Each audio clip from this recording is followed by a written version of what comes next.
بہت ہی شدت کے ساتھ اس بات میں یقین رکھتا ہوں کہ ہر کام کا اپنا ایک وقت مقرر ہے اور اس وقت مقررہ پر کام خود بخود ہوتے چلے جاتے ہیں. تو ان دنوں آپ بڑی شدت سے مجھے یہ مشورہ دیتے تھے کہ میں تقریر و تحریر میں چلا جاؤں اور میں اتنی ہی شدت سے دور بھاگتا تھا.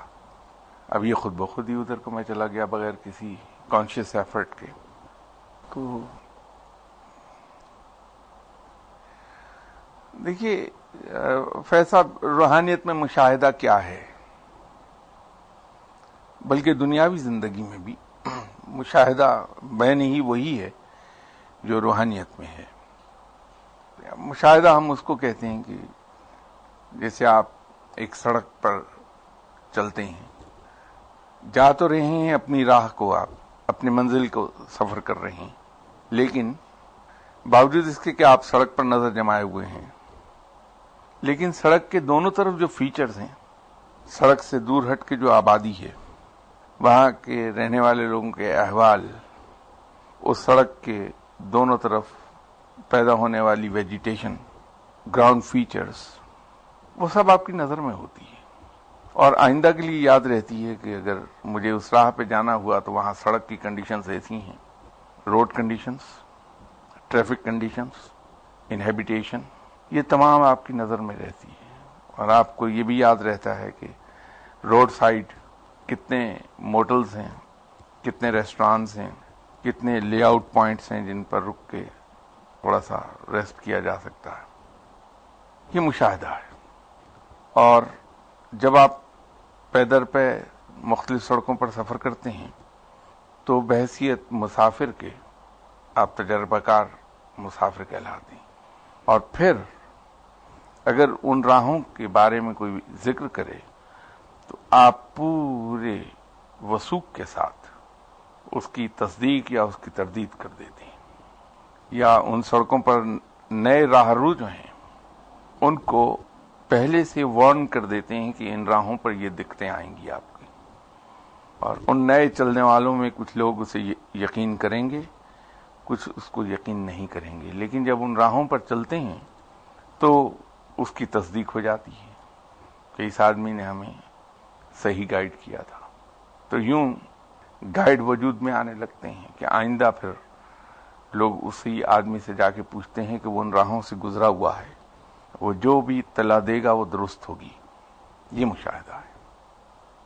روحانیت میں مشاہدہ واردات کا ہے، سیر کے ذریعے ہے. آپ جیسی جیسی روحانی کیفیات سے گزرتے ہیں، جس منزل کی سیر کرتے ہیں، اس جگہ کا مشاہدہ کرتے چلے جاتے ہیں اور وہ آپ کے تجربے میں، آپ کے علم میں اضافہ ہوتا چلا جاتا ہے. تو یوں علم کے اضافے کے لیے مشاہدے کا ہونا ضروری ٹھہرا. ایک بار پڑھائی کے دوران میں نے ایک عجیب طرح کی بلڈنگ دیکھی اور اس سے احتمال یہ ہوتا تھا فوجی میدان جنگ میں پختہ مورچے بناتے ہیں جس کو پل باکس بھی کہا جاتا.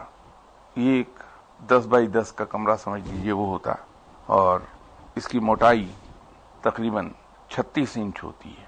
یہ کانکریٹ اور سیمنٹ سے بنایا جاتا. زمین سے تقریباً 6 انچ اوپر اس میں 3 طرف فائرنگ کے لیے سوراخ رکھے جاتے ہیں جو باہر بہت چوڑا ہوتے ہیں، تقریباً کوئی 4 فٹ. اس کے بعد وہ درجہ بدرجہ کم ہوتے ہوتے اندر کی دیوار تک جاتے جاتے وہ صرف 6 انچ کا رہ جاتا ہے.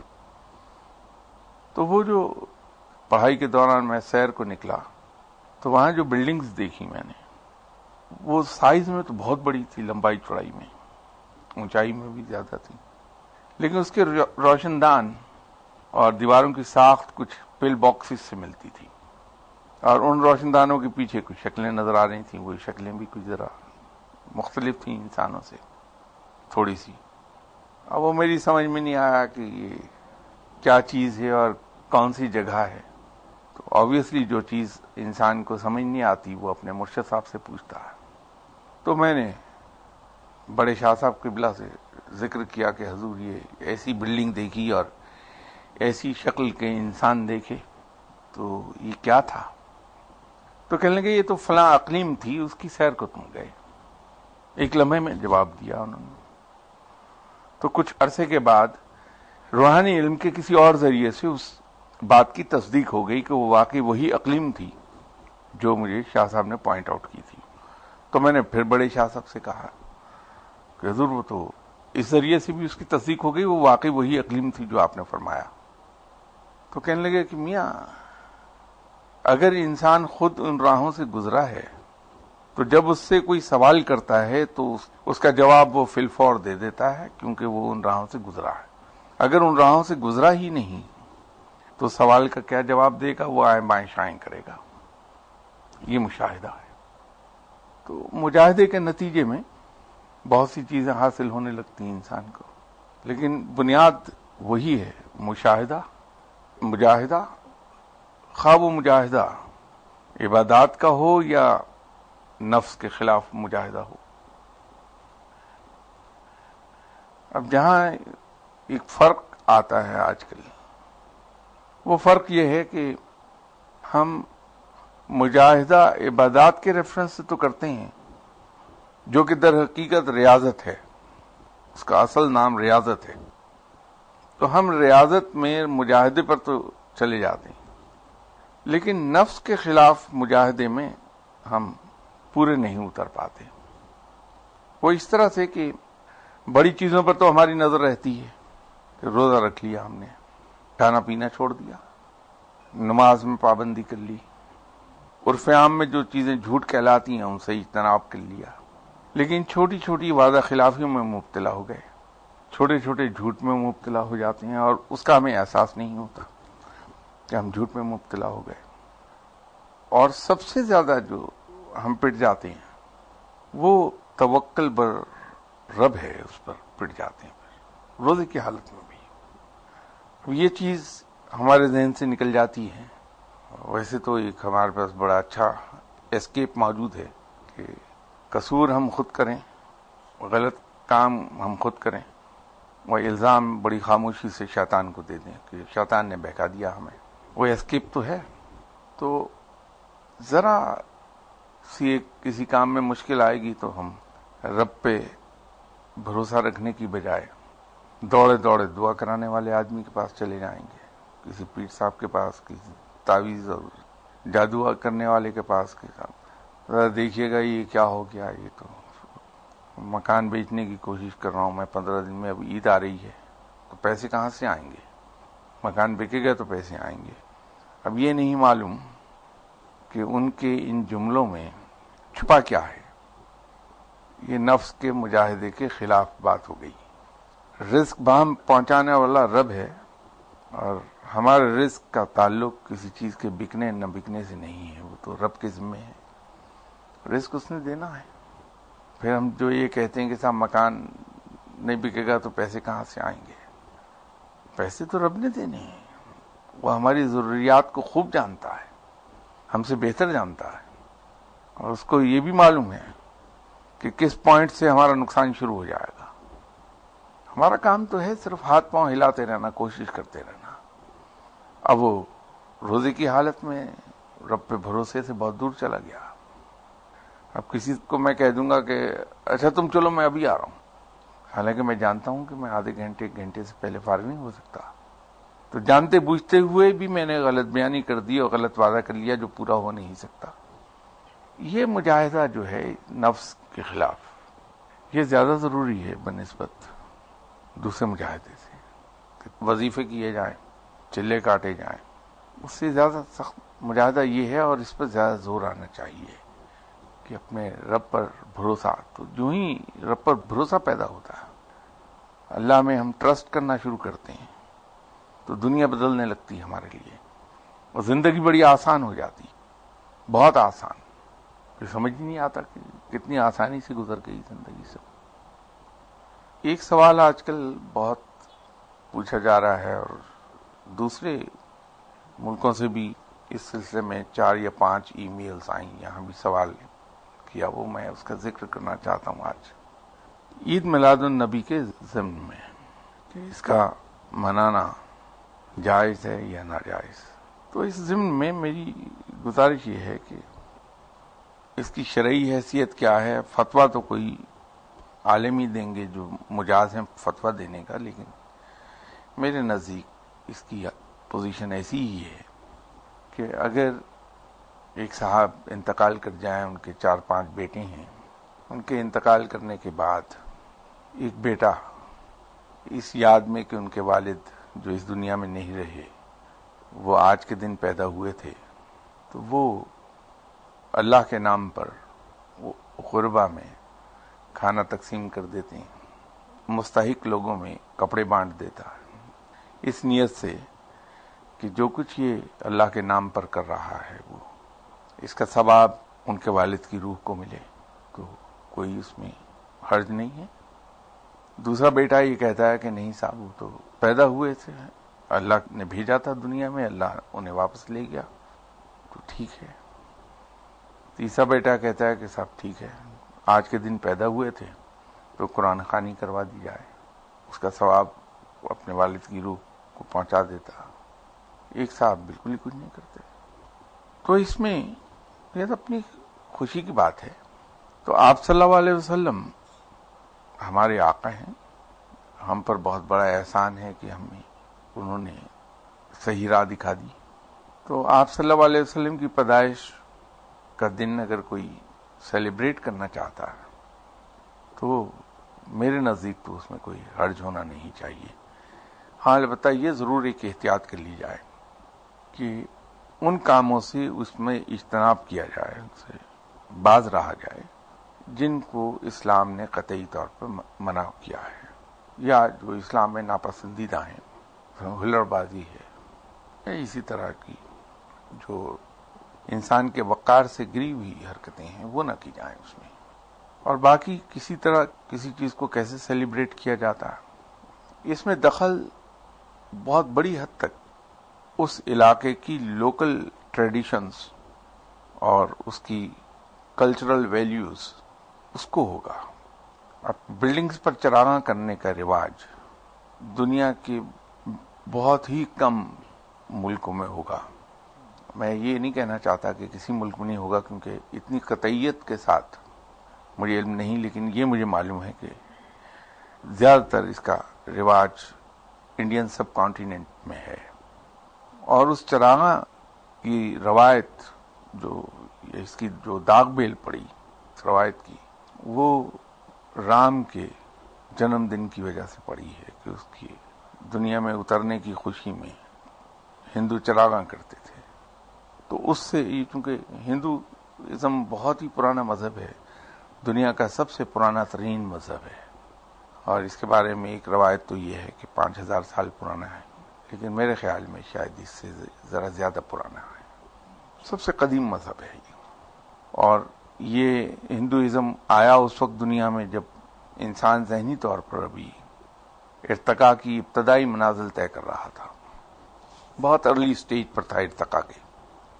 یہی وجہ ہے کہ ایک تو ہندوازم کی جو مذہبی ریچول تھے وہ اپنی ابتدائی شکل کے تھے، اور پھر دوسری بڑی بات یہ ہوئی کہ چونکہ انسان اس وقت ذہنی طور پر ترقی یافتہ نہیں تھا بہت زیادہ، تو اس کی وجہ سے اس کی جو لیونگ کنڈیشنز تھیں اس کے نتیجے میں پیدا ہونے والے خوف اور تشکر دونوں ہی چیزوں نے کچھ رسومات کو جنم دیا جو بعد میں ہندوازم کا حصہ بن گئی، اس مذہب کا حصہ بن گئی۔ جیسے سانپ کی پوجا ہوتی ہے، سانپ کو دودھ پلاتے ہیں ہندو، یہ آؤٹ آف فیئر ہو گیا، سانپ کا خوف انسان کے لیے بہت تھا، تو یہ اس کو رشوت کے طور پر اس کی پوجا بھی کرنا شروع کر دی اور اسے دودھ بھی پلانا شروع کر دیا۔ گائے سے، چونکہ ان دنوں گائے ایک ایسا جانور تھا جس کے ذریعے سے لائیولی ہوڈ کماتے تھے ہندو اور زندگی کا بندوبست چلتا تھا، اس کو گو ماتا کا نام دے دیا۔ یہ انسان کے ذہنی طور پر بہت نچلی سطح پر ہونے کے نتیجے میں اور علم نالج کے بہت چھوٹا لیول ہونے کی وجہ سے یہ چیزیں ہندو مذہب میں در آئیں۔ تو رام کے زمین پر اترنے کی خوشی میں انہوں نے جو چراغاں کرنا شروع کیا، دیے جلنے سے وہ روایت چلی، جو اب ماڈرن صورت اختیار کر گئی ہے، یہ آہستہ آہستہ بر صغیر کا ایک لازمی جز بن گیا کہ جہاں کوئی خوشی کا موقع آیا وہاں بلڈنگز پر چراغاں ہونے لگا۔ پاکستان بن جانے کے بعد بھی ہم نے، یا یوں کہیے کہ ہم میں سے جو لوگ مسلمان ہوئے جنہیں اللہ نے ہدایت عطا فرمائی اور انہیں سیدھا راستہ نظر آ گیا اور انہوں نے کلمہ توحید پڑھ لیا، انہوں نے بھی اپنا مذہب تو تبدیل کر دیا، مذہبی ریچولز تو بدل گئے، لیکن بہت سی ایسی چیزیں جو کلچر کا حصہ تھیں وہ ایڈاپٹ اسی طرح کی انہوں نے اور اس کو تبدیل نہیں کیا۔ اسی لیے ہماری جو شادی کی رسومات ہیں اس میں سوائے ایک نکاح کے باقی سب کے سب ہمارے پرانی بیک گراؤنڈ ہندوؤں کے ساتھ اتنا لمبا عرصہ گزارنے کے نتیجے میں وہ رسومات سامنے آ گئی ہیں اور وہ شادی کا حصہ ہے۔ ایک نکاح اور ولیمہ وہ اسلامی ہیں، باقی تو سب رسومات ہیں۔ اسی طرح موت کے سلسلے میں بہت سی رسومات ایسی ہیں جو اسلام میں اس کی کوئی شرائط نہیں ہے کہ یہ ہونی چاہیے، وہ اس کو ہم فالو کرتے ہیں۔ اسی طرح اگر ہم شادی کے موقع پر چراغاں کرتے ہیں خوشی کے اظہار کے لیے، تو 12 ربیع الاول کے سلسلے میں اگر چراغاں کر دیا جائے تو خوشی کا اظہار ہے، وہ کسی مذہب کی نقل نہیں ہم کر رہے ہیں، وہ ہماری ایک کلچرل بیک گراؤنڈ کی وجہ سے ہے، تو اس پر اعتراض نہیں کیا جانا چاہیے۔ یہ میری ذاتی رائے ہے، میں اس پہ فتویٰ نہیں دے رہا کیونکہ میں فتویٰ دینے کا مجاز نہیں ہوں۔ اس کا بہترین طریقہ میرے نزدیک 12 ربیع الاول کو منانے کا تو یہ ہے کہ اس دن ایک تو قرآن پاک پڑھوایا جائے، خود بھی پڑھا جائے، اہل خانہ سے بھی کہہ کے پڑھا جائے، اور اللہ کے حضور یہ درخواست کی جائے کہ یا باری تعالیٰ تیرے کلام پاک کو تلاوت کرنے کا جو ثواب ہے اس ثواب کو تو میری طرف سے آپ صلی اللہ علیہ وسلم کی روح مبارک کی خدمت میں بطور نذرانہ پیش کر، یا یوں ہے کہ میں تیرے حضور اسے بطور نذرانہ پیش کرتا ہوں کہ تو اسے آپ صلی اللہ علیہ وسلم کی روح مبارک کی خدمت میں ہماری طرف سے لکھ دے۔ ایک تو یہ طریقہ ہے۔ دوسرا، رب تعالیٰ نے ایک بات پہ بہت زور دیا ہے، وہ ہے بھوکے کو کھانا کھلانے پر، مساکین کو کھانا کھلانے کا، غربا کو کھانا کھلانے کا۔ تو اس دن جتنی استطاعت ہے وہ غربا اور مساکین کو کھانا کھلا دیا جائے اللہ کے نام پر، اور پھر اللہ کے حضور یہ عرض کی جائے کہ یا باری تعالیٰ میں نے یہ تیرے نام پر جو تیرے بندوں کی خدمت میں کھانا پیش کیا تو اسے قبول فرما، اور اس کا ثواب میں آپ صلی اللہ علیہ وسلم کی روح مبارک کی خدمت میں بطور نذرانہ پیش کرتا ہوں۔ ایک تو یہ کر لیا جائے۔ اس طرح کے وہ کام جس کی تلقین رب کی طرف سے بھی ہے اور جس کا ثواب بھی بہت ہے، وہ تمام کام اگر کرنے کی کوشش کریں ہم اور اس کا ثواب آپ صلی اللہ علیہ وسلم کی روح مبارک کی خدمت میں بطور نذرانہ پیش کر دیں تو میرے خیال میں عین اسلامی طریقہ ہوگا۔ باقی رہ گئیں وہ ہلڑ بازی اور بھنگڑا اور ایسی باتیں، تو وہ تو میں نے خود بھی پہلے عرض کیا کہ اللہ بہت باوقار ہے اور وہ باوقار لوگوں کو پسند بھی کرتا ہے۔ آپ صلی اللہ علیہ وسلم خود ذاتی طور پر بہت باوقار تھے اور آپ کا ایک ایک فعل بڑا باوقار تھا۔ تو ایسی ہستی صلی اللہ علیہ وسلم کی سالگرہ مناتے ہوئے، آپ کی پیدائش کا دن مناتے ہوئے، کوئی ایسی ہماری حرکت نہیں ہونی چاہیے جو انسانی وقار کے خلاف ہو۔ تو بھنگڑا اور سڑک پر ہلڑ بازی وہ انسانی وقار سے گری ہوئی حرکتیں ہیں۔ آپ صلی اللہ علیہ وسلم نے تلقین فرمائی ہے راہ پر چلنے کے آداب کے بارے میں، ان آداب کو مد نظر رکھا جائے جو آپ صلی اللہ علیہ وسلم نے تلقین فرمائی تھی، ان آداب کے خلاف ہم سے کوئی حرکت نہ ہونے پائے۔ ہم دوسرے جو روڈ یوزرز ہیں ان کے لیے رکاوٹ کا باعث نہ بنے، ٹریفک کے فلو میں کوئی کمی نہ آنے پائے، اس میں کوئی دقت نہ آنے پائے، رکاوٹ نہ بن جائے، دوسروں کے لیے ہم سہولت کا باعث بن جائیں، یہ ملحوظ خاطر رہے تو میرے خیال میں تو اس کو اس طریقے سے منانے میں، جشن منانے میں کوئی حرج نہیں ہے۔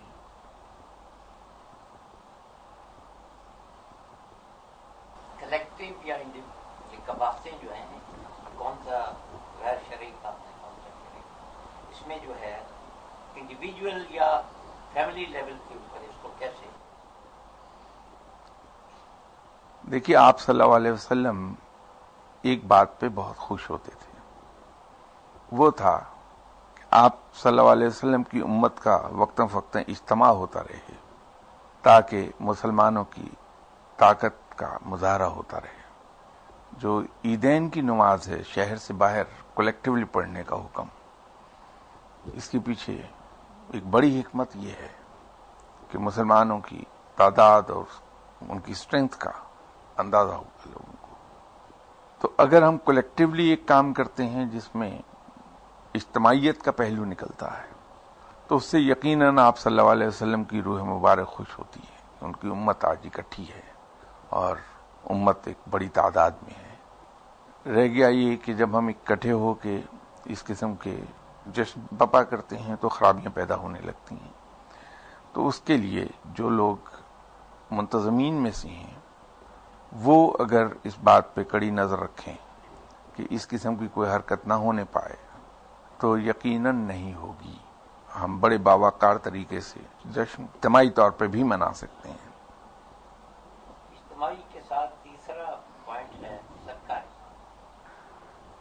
یہ سرکاری طور پر میرے نزدیک تو اس جشن ولادت نبی صلی اللہ علیہ وسلم منایا جانا چاہیے جب ہم نے بالاسرار آئین میں اسلامی جمہوریہ پاکستان لفظ ایڈ کرایا تو پھر اس کا اظہار حرکتوں سے ہونا چاہیے۔ اسلام کیا ہے؟ وہ ہم تک رب کا بھیجا ہوا ایک دین ہے جو ہم تک آپ صلی اللہ علیہ وسلم نے پہنچایا، تو اس وجہ سے ہم آپ صلی اللہ علیہ وسلم کے احسان مند ہیں۔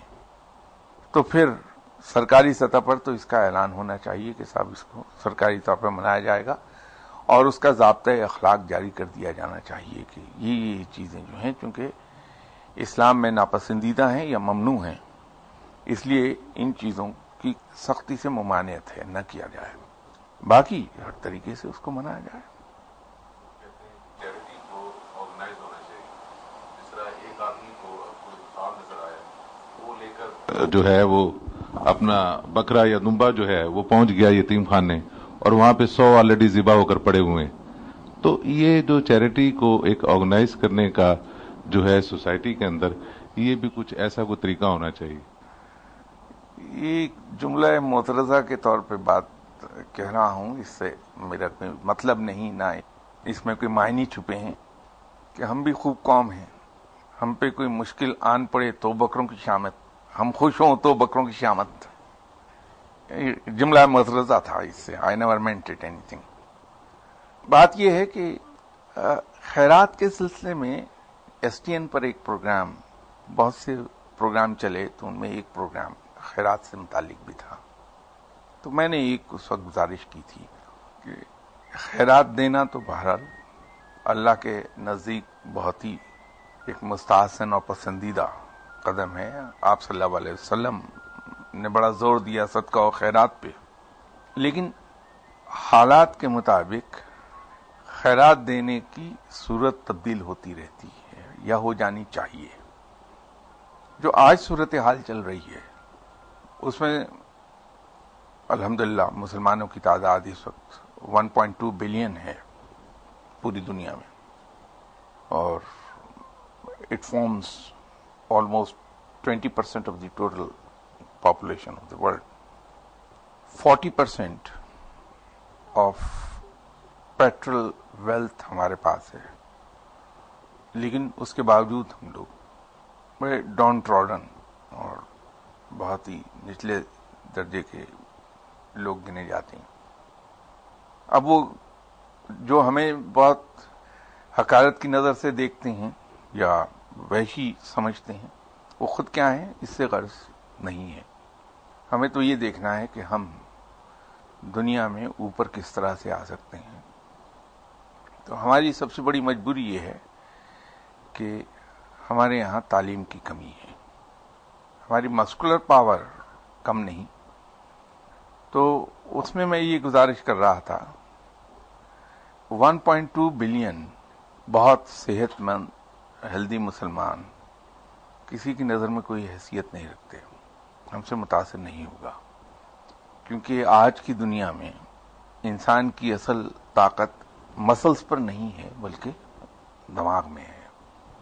تو یہ جو ہم دروازے پر آنے والے یا سڑک کے کنارے کھڑے ہوئے گداگروں کو 2-2, 5-5, 10-10 روپے دیتے ہیں، اس سے کوئی ہمارا مقصد حاصل نہیں ہوتا، اس سے پاورٹی کم نہیں ہوتی، بھوک مٹتی نہیں، لیکن گداگروں کی فوج ہر سال بڑھتی چلی جا رہی ہے۔ تو اگر یہ ہم کرنے کی بجائے ہم میں سے اس وقت بھی تقریباً 15% لوگ پاکستان میں وہ ہیں جو فائنینشلی خاصے ایفلوئنٹ ہیں۔ آن ایوریج ہمارے یہاں 4 بچے ایک گھرانے میں گنے جاتے ہیں۔ تو جو 15% لوگ ہیں، اب ہمارے یہاں آبادی ہے 16 کروڑ کی، تو اگر ہم 16 کروڑ میں 15% نکال لیں تو 2 کروڑ 40 لاکھ لوگ بنتے ہیں۔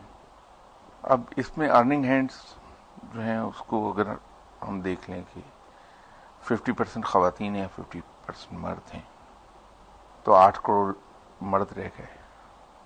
اس میں ہمارے یہاں تقریباً کوئی 80% بچے اور بوڑھے اور وہ لوگ ہیں جو نان ارننگ ہینڈز ہیں، تو 20% 16 کروڑ کا، that is 3 crore and 20 lakhs. اب 3 crore and 20 lakhs earning hands میں سے اگر 15% دیکھ لیے جائیں تو یہ 4.7 ملین لوگ بنتے ہیں جو فائنینشلی ایفلوئنٹ ہیں۔ تو اگر ہم یہ سمجھ لیں وہ 4.7 ملین لوگ کہ ہمارے 4 بچے نہیں بلکہ 5 بچے ہیں، تو اپنے ان عزیز و اقربا میں سے جو فائنینشلی اتنے فارچونیٹ نہیں ہیں، یا اپنے ملازمین میں سے ایک بچہ پک کر لیں جو ٹیلنٹڈ ہے، پڑھنا چاہتا ہے، تو جس انسٹیٹیوشن میں ہمارے اپنے بچے پڑھ رہے ہیں اسی انسٹیٹیوشن میں اس بچے کو داخل کر دیا جائے، اور بالکل اسی انداز میں اس کی تعلیم و تربیت ہوتی چلی جائے جس انداز میں ہمارے اپنے بچوں کی ہو رہی ہے، اور پھر اس کے رجحانات دیکھ کر ان بچوں کو اپلائیڈ سائنسز میں سپیریئر ایجوکیشن کے لیے دنیا کی مشہور یونیورسٹیز میں بھیج دیا جائے۔ تو صرف 18 سال کے بعد ہر سال 47 لاکھ ڈاکٹر قدیر خان پیدا ہونا شروع ہو جائیں گے، اور اگلے 10 سال کے اندر اندر مغرب ہمارے قدموں میں ہوگا۔ یہ صرف 30 سال کا پروگرام ہے۔ 30 سال کے بعد پوری ویسٹرن ورلڈ آپ کے قدموں میں ہوگی، اور 30 سال کے بعد پاکستان کسی سے قرض نہیں مانگ رہا ہوگا بلکہ امریکہ پاکستان سے قرض مانگ رہا ہوگا۔ تو وہ جو کنسپٹ ہے خیرات کا اسلام کے اندر، بات صرف یہ ہے کہ اس کنسپٹ کو تھوڑا سا چینلائز کر دیا جائے آج کی ضرورت کے مطابق۔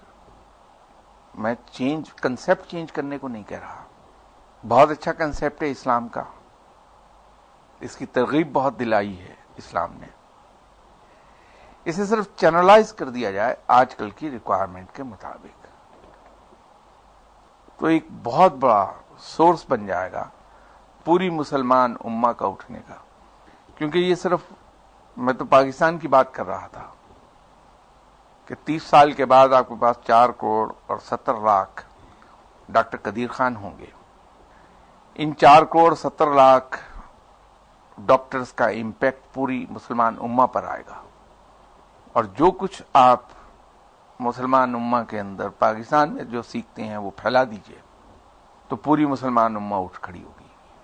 خیرات کے بارے میں تو میرا کنسپٹ یہ ہے، ہسپتال، یتیم خانے ٹھیک ہے ضروری ہیں، لیکن ایک لاغر قائد اعظم کیا تھے؟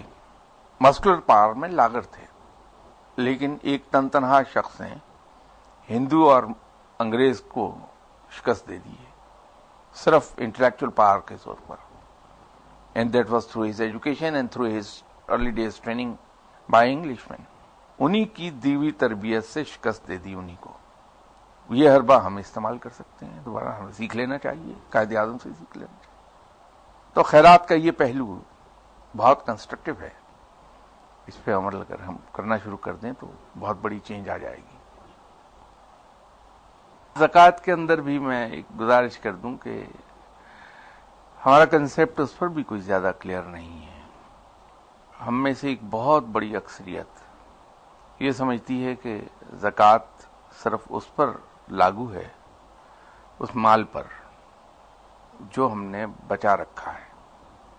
یا یوں کہیے کہ زکوٰۃ کو در حقیقت ہم میں سے ایک بہت بڑی اکثریت سیونگز ٹیکس سمجھتی ہے کہ وہ بچت جو 1 سال تک ہمارے پاس موجود رہے، زکوٰۃ اس پر لاگو ہے. ایسا نہیں ہے. اس کے علاوہ بھی اور کئی مدیں ایسی ہیں جس پر زکوٰۃ لاگو ہوتی ہے. اگر ان تمام مدوں پر زکوٰۃ دیانتداری سے ہر شخص ادا کرنے لگے تو اس سے اتنی زیادہ ریونیو کلیکشن ہونی شروع ہو جائے گی کہ واقعی ہی غربت جڑ سے نکل جائے گی. لیکن ہم میں سے بہت بڑی اکثریت ایسی ہے جو صرف اس کو سیونگز ٹیکس سمجھتی ہے. ایسا نہیں ہے. اسی طرح وہ جو علامہ نے اصل میں اپنی شاعری کے اندر کبھی مومن کی تعریف بیان کی، کبھی قرآن کو سامنے لائے، وہ پرابلم ایک ہی کو علامہ اقبال بھی پیٹتے رہے ہیں ساری عمر. ان کا شکوہ اور جواب شکوہ اگر سن لیں، پڑھ لیں تو سارا بھید کھلنے لگتا ہے کہ ان کی شاعری کی تمام تر اس میں بیسک کنسیپٹ کیا تھا. علامہ کو بھی ہم سے ایک ہی گلہ رہا کہ ہم میں جو لوگ قرآن پڑھتے ہیں وہ سمجھتے نہیں، اور جو فقہ و حدیث کی تعلیم لیتے ہیں وہ بھی اس کی تعلیم تو لیتے ہیں، اس پر عمل درآمد نہیں ہوتا. قرآنی تعلیمات پر ہم اپنی زندگی میں کوئی زیادہ عمل نہیں کر پاتے سوائے ایک عبادات کے حصے. تو وہ گلہ ایک ہی کرتے رہے، سب سے ان کو ایک ہی شکوہ رہا ہم مسلمانوں سے کہ قرآن کو اپنی پوری زندگی پہ محیط نہیں ہم کر رہے. وہ صورتحال آج بھی موجود ہے کہ قرآنی احکامات پر عمل پیرا پوری طرح ہم نہیں ہو پاتے.